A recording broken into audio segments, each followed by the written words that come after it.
just lost. Oh, I screwed that up right now. Beautiful Iceland. We'll take a photograph.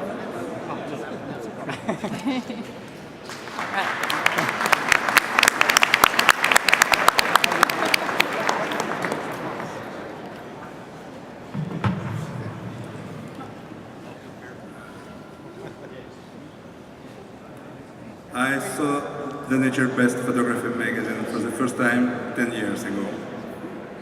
The array of stunning photos and brilliant reproduction were inspirational, and it became a dream to have my works published there, and today my dream comes true for the second time.